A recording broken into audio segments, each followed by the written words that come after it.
Assalamualaikum warahmatullahi wabarakatuh. Waalaikumsalam warahmatullahi wabarakatuh. Puji syukur kita ucapkan kehadirat Allah Subhanahu wa taala yang telah memberikan kesehatan dan kesempatan kepada kita bersama, bahwasanya kita dapat berkumpul di rumah Ibu Irma dalam acara pertemuan kelompok P2 K2. Sebelumnya apa yang kita pelajari di bulan sebelumnya, ada lagi yang ingat ibu-ibu? Enggak, Pak. Ya, mungkin karena kesibukan atau apa, tapi ya memang itu harus kita ingat, kita harus laksanakan, dan kita harus jadikan pedoman, bisa jadi untuk di keluarga kita. Di sesi sebelumnya kita membahas di modul 3, yaitu kesehatan dan gizi. Mungkin ibu-ibu sudah pernah melaksanakannya di rumah kan? Sudah, Pak. Ya, alhamdulillah.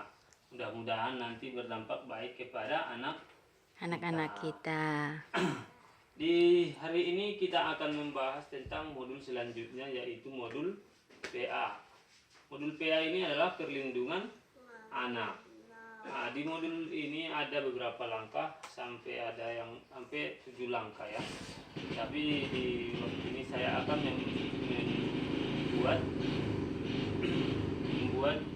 penjelasan di sesi pencegahan, penelantaran, dan eksploitasi. Dari judul ini, ibu-ibu harus terlebih dahulu mengerti apa itu yang namanya pencegahan, apanya itu yang namanya penelantaran dan eksploitasi. Ibu-ibu ada yang sudah paham apa yang saya sebutkan tadi? Belum, Pak. Nah, ya. Di sini saya akan menjelaskan pencegahan itu semacam upaya untuk tidak terjadi suatu hal yang tidak kita inginkan. Dalam artian itu sebetulnya bisa saja pencegahan di awal ya, sebelum terjadi. Itulah termasuk pencegahan. Nah, penelantaran ini termasuk adalah suatu pembiaran di mana anak kita itu kita telantarkan, kita tidak peduli, tidak memperhatikan anak kita. Itu yang dimaksud dengan penelantaran. Dan eksploitasi ini termasuk juga itu memanfaatkan waktu anak, memanfaatkan seorang anak itu untuk mendapatkan keuntungan kepada diri kita ataupun kelompok orang lain. Di dalam sesi ini, pencegahan, penelantaran, dan eksploitasi, kita ada tujuan pembelajaran setelah kita mengikuti pelatihan ini.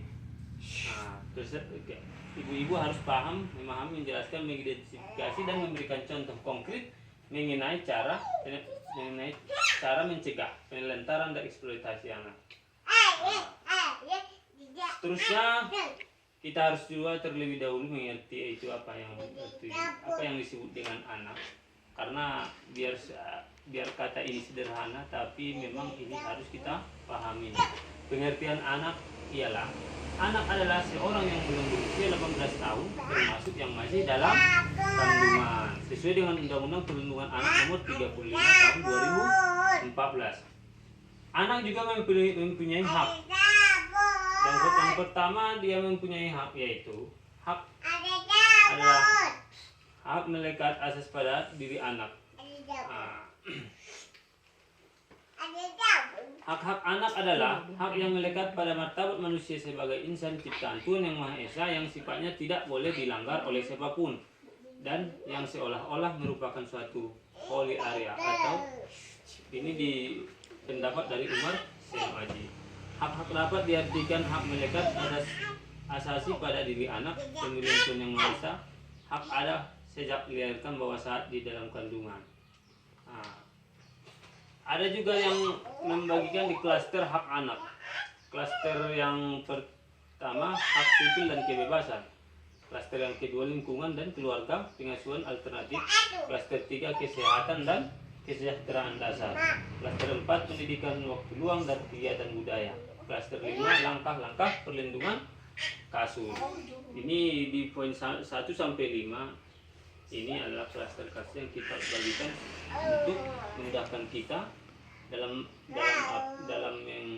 mengantisipasi hak-hak yang termasuk hak anak.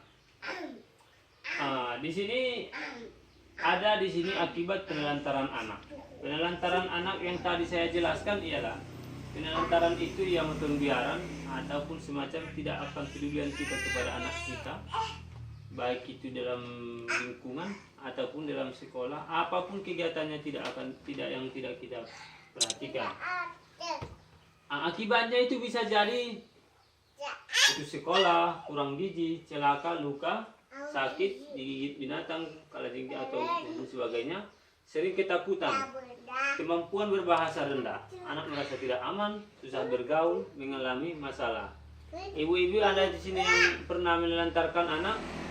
Enggak pernah, Pak. Kalau memang belum pernah, tapi setidaknya kita memberikan maksimal perhatian kepada anak kita. Jangan sempat dia mengalami dari poin-poin akibat penelantaran anak ini. Caranya untuk mencegah penelantaran anak ada beberapa cara ini. Memenuhi kebutuhan dasar yaitu sudah pasti ya, kasih sayang, sandang, pangan, dan papan. Meluangkan waktu bersama untuk anak-anak ini juga penting. Berbagi tugas dalam mengasuh anak ini antara kedua orang tua. Mendidik anak tentang apa yang boleh dan tidak boleh dilakukan. Memperhatikan pergaulan anak. Kita sebagai orang tua bukan cenderung kita harus memperhatikan sandang dan pangannya. Pergaulannya juga penting untuk kita mengetahui apakah dia masuk dalam pergaulan yang masih sesuai dengan umurnya atau sesuai dengan perkembangannya. Menitipkan anak ke keluarga kerabat yang dapat dipercaya. Memang betul apabila kita sebagai orang tua kadang waktu kita harus berpisah dengan anak akibat pekerjaan kita yang memakan waktu sekian lama, dan kita harus menitipkan anak kita kepada sanak famili atau saudara, bisa juga tetangga yang kita percayai, agar dia terjaga dari hal-hal yang buruk. Menitipkan anak di tempat penitipan anak. Kalau memang selain keluarga tidak ada, kita bisa juga menitipkan ke tempat penitipan anak. Mengkonsultasikan masalah keluarga dengan aparat setempat atau menyediakan layanan misalnya guru, ngaji, bidan, dan lain-lain. Bawa anak ke tempat kerja jika fasilitas yang aman.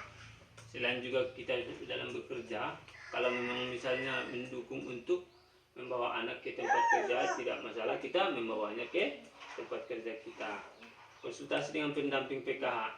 Kalau misalnya memang ada masalah ataupun semacam keluhan, bagaimana cara untuk mengatasinya, tidak salah menyampaikan dan mencari solusi ke pendamping PKH.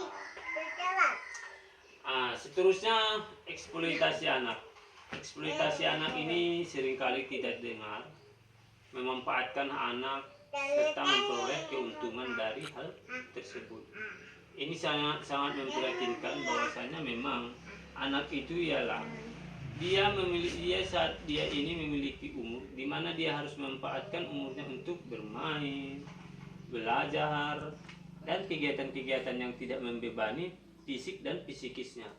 Terkadang kita sebagai orang tua sering memanfaatkan tenaga ataupun waktu anak kita untuk membantu kita untuk memperoleh keuntungan, misalnya untuk membantu perekonomian keluarga. Itu juga termasuk eksploitasi anak apabila itu berlebihan. Kalaulah memang hanya untuk memberikan semacam kegiatan kepada anak kita, bukan harus dia yang melaksanakan tugas yang belum memang saatnya dia melaksanakan tugas tersebut, ya kita itu sudah termasuk eksploitasi anak. Eksploitasi anak ini bisa terjadi di lingkungan kita, di luar sekolah ataupun di rumah kita, bahkan orang terdekat kita juga sering memanfaatkannya. Contoh-contoh eksploitasi anak: pemanfaatan tubuh anak yang dilacurkan di pornografi ataupun semacamnya.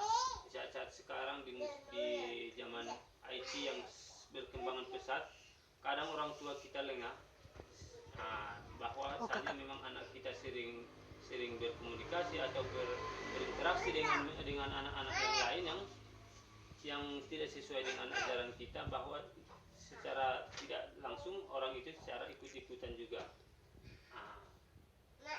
terkadang memanfaatkan tenaga anak juga. Memecah batu, mengupas kerang, memulung sampah, menyelam, ambil batu atau mutiara. Ini adalah termasuk juga pemanfaatan tenaga seorang anak.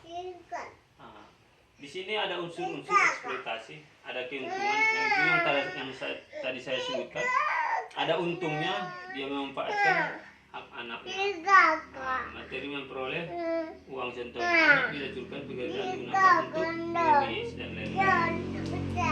Cara mencegah eksploitasi, mengupayakan anak tetap sekolah, itu sudah kewajiban kita sebagai orang tua. Nah, tidak menyuruh bekerja, mengganggu kegiatan bermain dan belajar. Tidak membiarkan anak bersama orang dewasa tanpa pengawasan. Melatih anak tidak melayani orang yang tidak dikenal. Tidak mudah mempercayai janji-janji orang lain. Kita harus memberikan pemahaman kepada anak kita agar tidak mudah mempercayai janji-janji orang lain. Memberitahu anak untuk waspada pada iming-iming pekerjaan dan gaji besar di kota. Tidak menikahkan anak sebelum usia 18 tahun. Tidak membiarkan anak bermain dalam HP internet tanpa pengawasan. Ini sangat penting di saat ini musim kegiatan yang memakan waktu tentang IT, makanya ini sering disalahgunakan.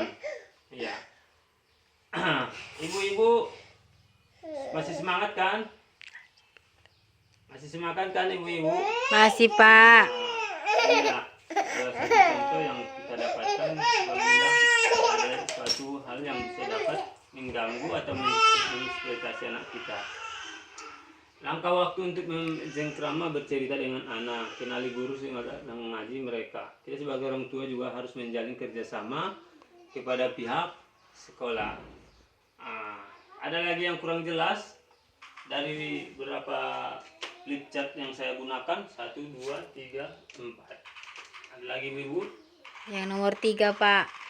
Di sini ada yang di nomor 3 yang di klaster ya Bu ya? Enggak. Pak.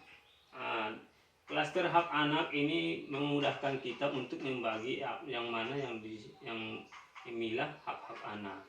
Itu dibagi oleh hak sipil dan kebebasan. Ini adalah hak sipil dan memberikan kebebasan kepada anak kita. Klaster kedua lingkungan, keluarga dan pengasuhan alternatif. Sebagai orang tua kita harus memberikan lingkungan kita yang aman dan pengasuhan kalau memang perlu kita memberikan pengasuhan kepada anak kita, ya kita harus membuat anak kita nyaman dengan pengasuhan alternatif tersebut. Klaster 3, kesehatan dan kesejahteraan dasar. Kesehatan juga penting. Sebagai anak, perlindungan kesehatannya juga harus penting juga kita perhatikan. Kesejahteraan dasar itu ialah bagaimana anak kita merasakan kebahagiaan dalam kesejahteraan dasarnya dalam umur sebagai anak, dia harus merasakan tersebut. Jangan sampai dia terbebani oleh akan beban yang belum bisa dia tanggung. Kira-kira sudah rampung untuk sesi kita ini, sesi 12 pencegahan dan penelantaran dan eksploitasi. Saya cukupkan untuk pertemuan kita hari ini. Kita sambung nanti di bulan depan dalam sesi-sesi yang lain, misalnya untuk modul KESOS, kesejahteraan sosial termasuk lansia dan disabilitas. Sekian dan terima kasih. Wabillahi taufiq wal hidayah. Wassalamualaikum warahmatullahi wabarakatuh. Waalaikumsalam warahmatullahi wabarakatuh.